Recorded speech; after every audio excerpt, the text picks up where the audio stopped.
And welcome to AM Bro Live. So today's topic is whose responsibility is it to develop athletes? Is it the coaches? Is it the parents? And I would say the inspiration. Let me see if I can pull it up. Once again, if you're not following us on YouTube, make sure you do that. Follow us on Instagram and TikTok. And hopefully you are following us on Facebook. But the message comes from this lady, and like I said, I have no skin in the game. I'm just asking a question to you guys. And I saw her post and I reshared it and it got a lot of traction. Um, Parents and coaches alike had a lot to say about the situation. So I'm gonna pull it up real quick, guys. And I mean, it's one of those things where I've been on both sides of the aisle.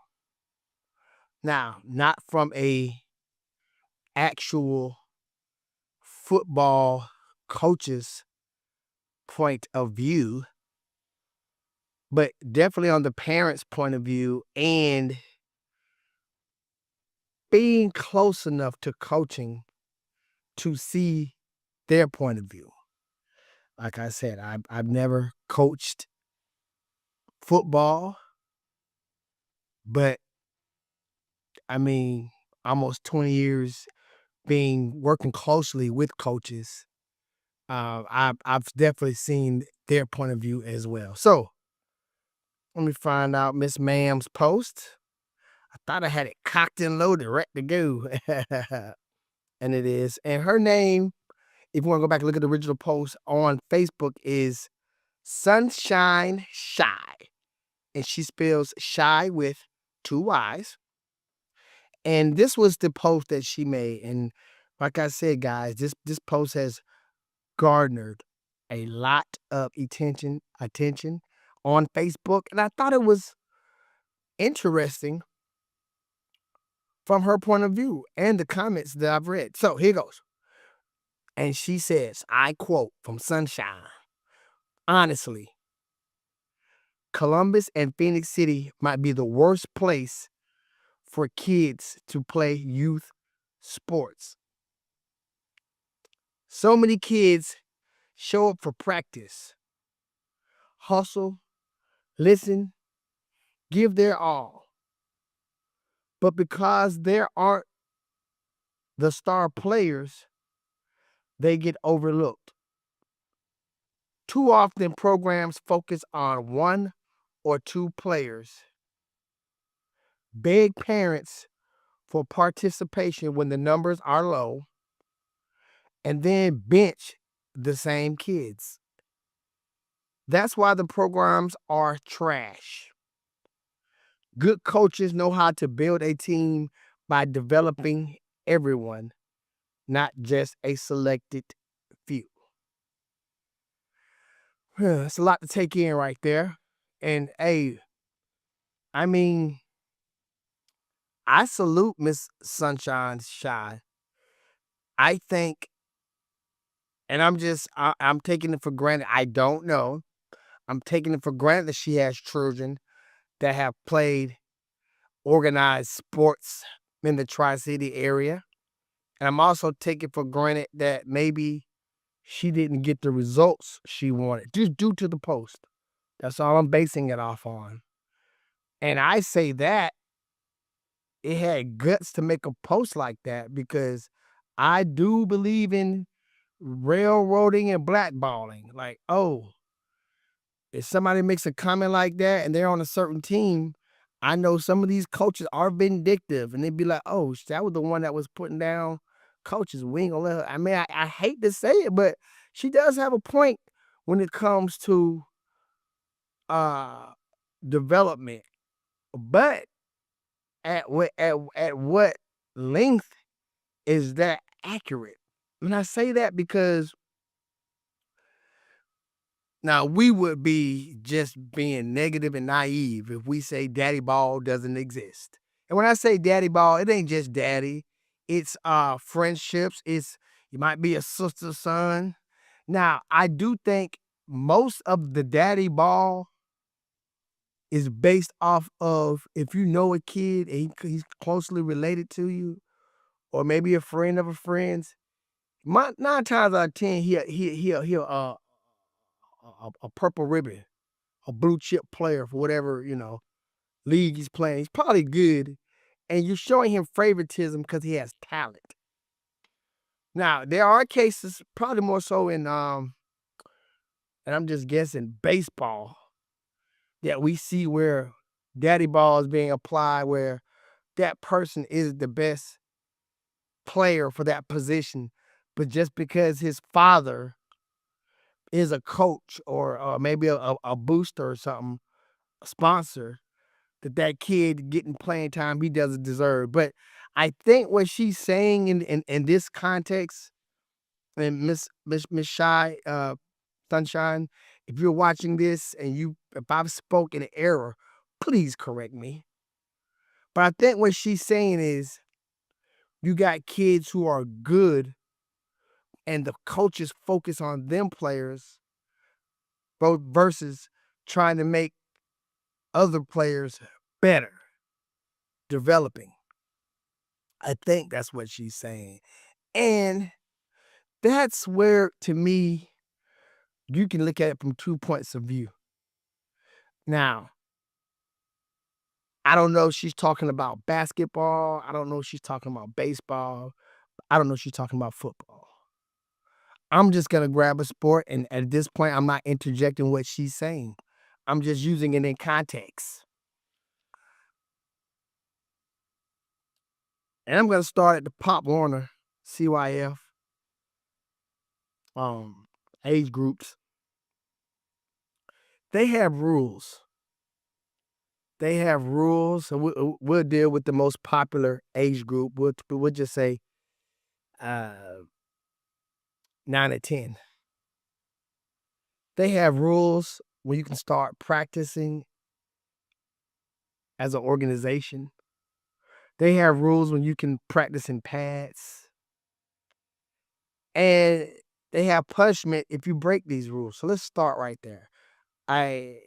Now, somebody might say, well, I seen so-and-so such and practicing, and he had, you know what? He probably did. But if he's doing all that under the banneker or organization, then they could be subject to punishment. But they have these rules in set. Not to mention these are what is it called? 501(c)s, nonprofits that do this type of work with the sports. So you just can't do what you want to do. And I'm gonna add like 4.0 with the team, because I don't want to say no team and somebody takes out of context and he said this team did that. So I'm gonna say the 4.0 Iron Makers. We're in the league. And our home field is for Rothschild. Rothschild right next door. We play at Rothschild Field. I can't go out there on that field with my team and practice outside of the allotted times that were set forth through the bylaws of the nonprofit. Legally, and maybe legally might not be the right word. Let's just say by rule. And if somebody reports me, I can get fined, my team can get banned. There are punishments. So I say when it comes to development, I think coaches are only really given a short window in the scale of things. When it comes to sign-up day, getting them ready, assigning positions, learning your position, learning formation, learning counts, learning how to tackle, learning how to catch, learning how to pass, until it's game day. It's not that long. It might seem like it is, but it's not that long. Staff. Have you ever seen the coaches at Central? Better yet, we ain't even go that far. You ever seen the coaching staff at Carver? They have a whole staff, and I would say that Carver probably ain't the most heavy staff coaching on the average. I mean, at the end of the day, they are just a two-way school. And you break it down to the CYF level,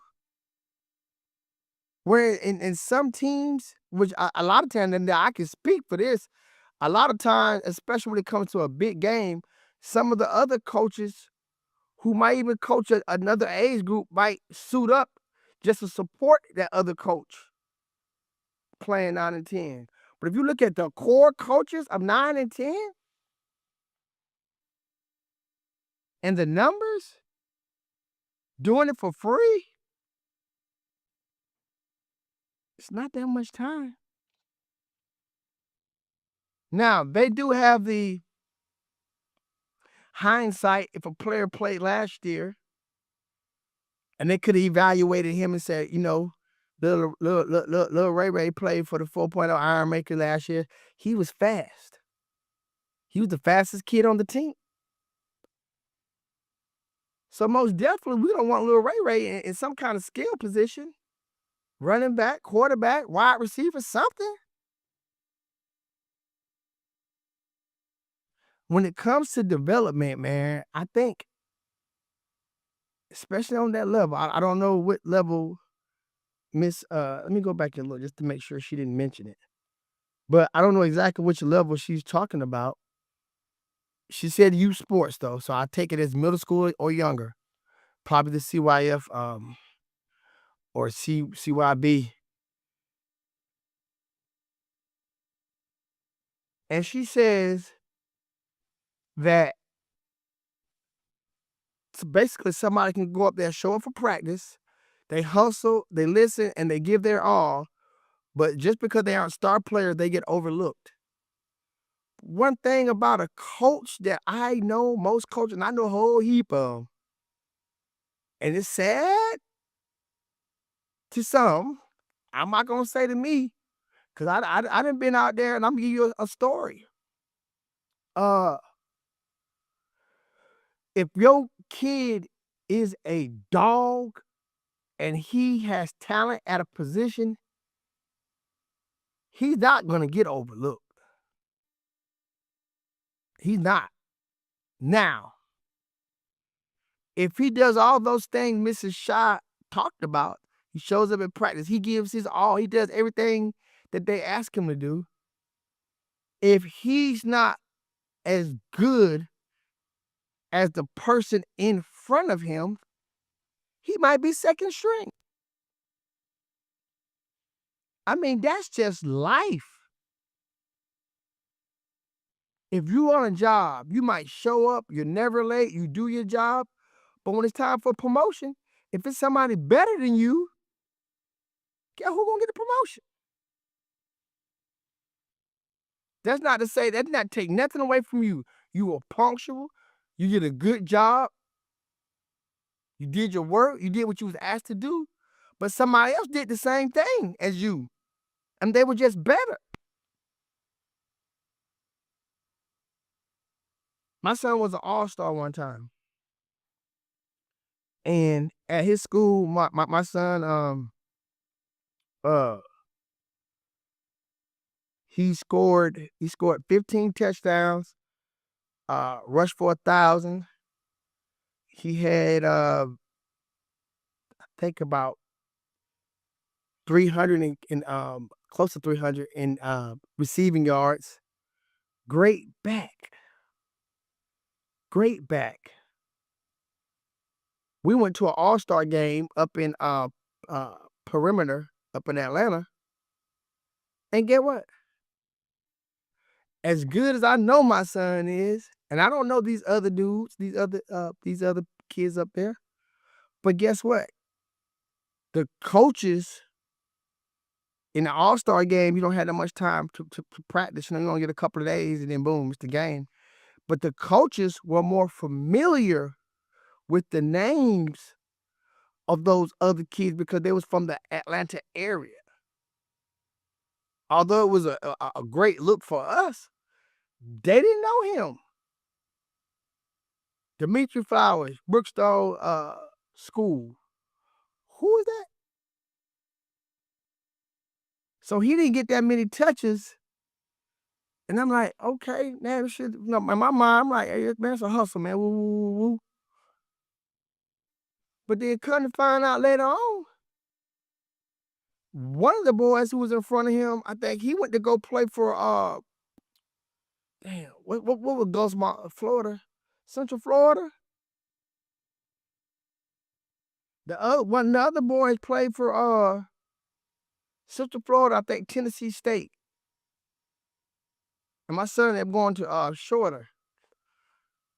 So not only were the coaches familiar with these kids, they were actually pretty good backs. I know my son 5, but maybe they were just a little bit better.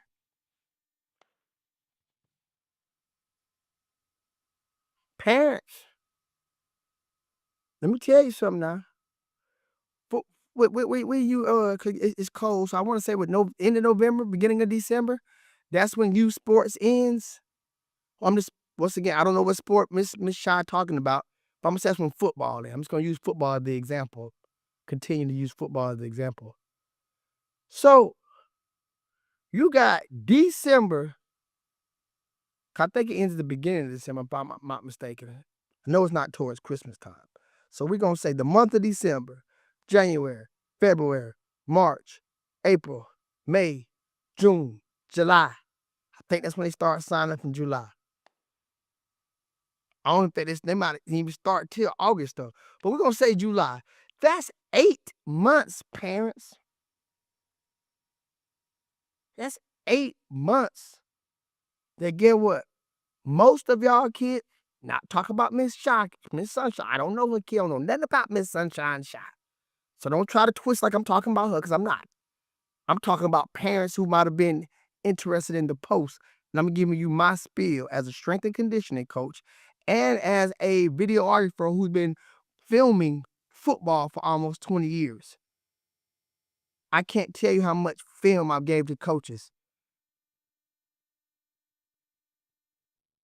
And that's a part of development, looking to see who's who. But that's 8 months. 8 months, parents. Now, we living in a bad economy. I know things ain't the best. I know things are expensive, but guess what? But guess what's true all the time? YouTube is free and your time is free at a cost. Now, I'm not telling you to go out there and miss work, call out of work. But if you really believe in your child and you think your child got what it takes, go on YouTube. Let's say your son left tackle. It's so many apps and so much information out there now. Drills for left tackles, strength and conditioning for left tackles. What every left tackle should know. How to become the best left tackle. You got to do some research, mom, dad, especially my dads, and get out there with your kid, man. You got 8 months before the football cycle starts back. You got 8 months to get your kid better. So if he did get looked over in the 7th and 8th grade, 7th, 8 U, now that he's in 9, 10 U, and you've developed him on your time, on your budget, now he's more skilled. He's more knowledgeable. He's stronger. He's faster. And when they go out there and they practicing, if he's gotten better, them coaches gonna see it now. Because one thing about it, say what you want to say, coaches want to win. Look at Clubview. Clubview used to be the laughing stock of CYF.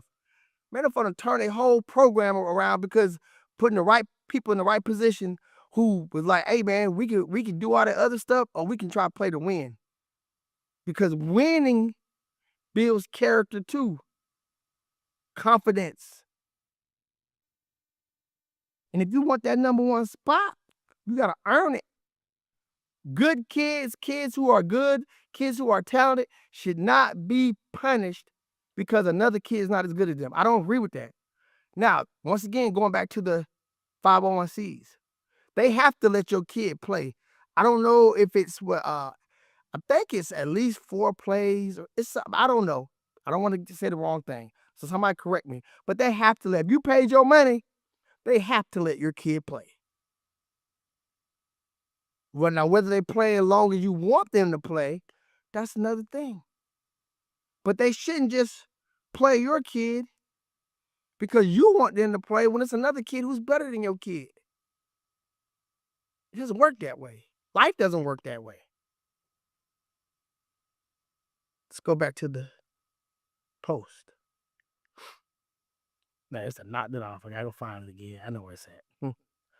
But once again, guys, I'm just asking. Cause spring's not that far away. 1 or 2 players.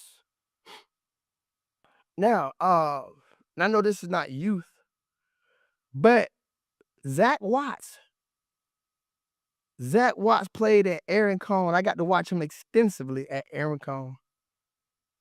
He was one player. But guess what?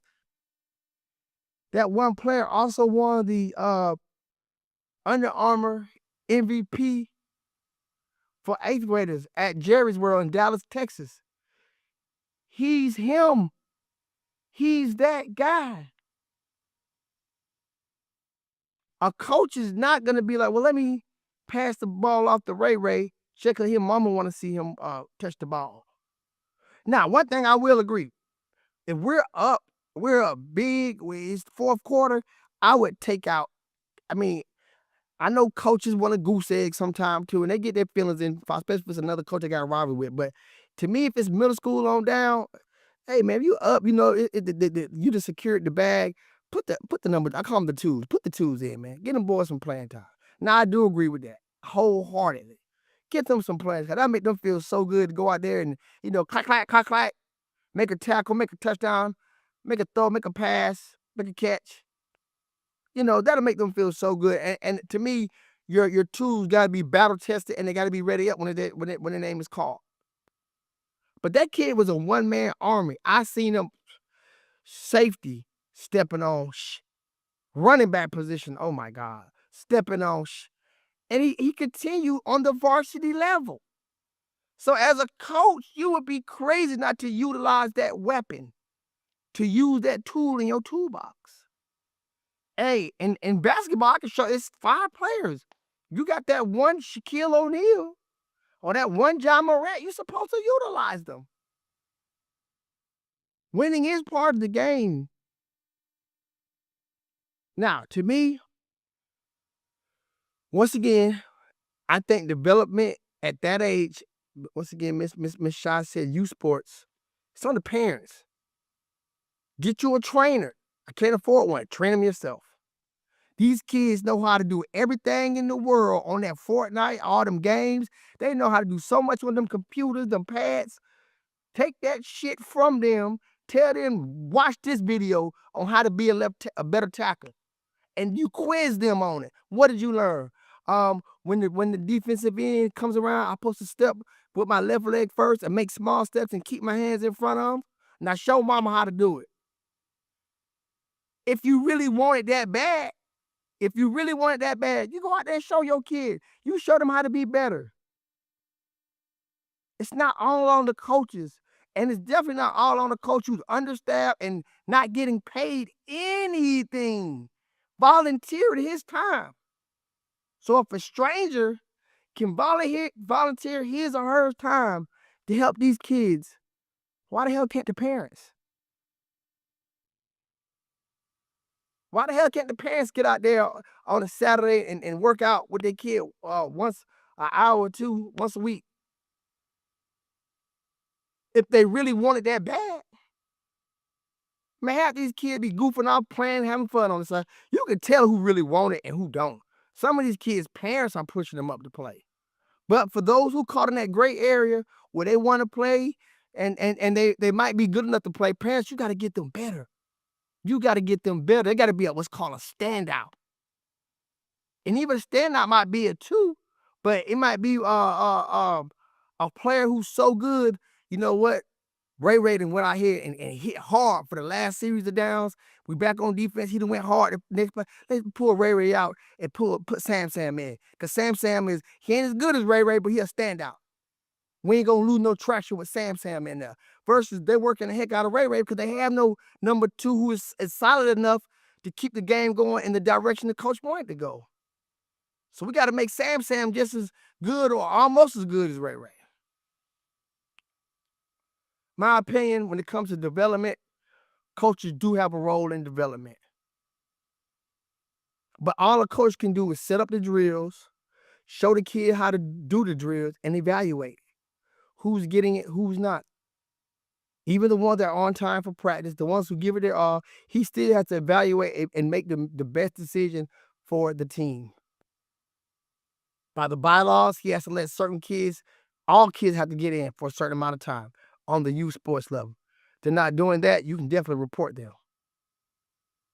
But as for that, guys, I don't know. I know sports is getting expensive. I watch a lot of podcasts. They're basically saying now, especially with basketball, that you got parents spending on the edge of $8,000 to $13,000 a year on sports.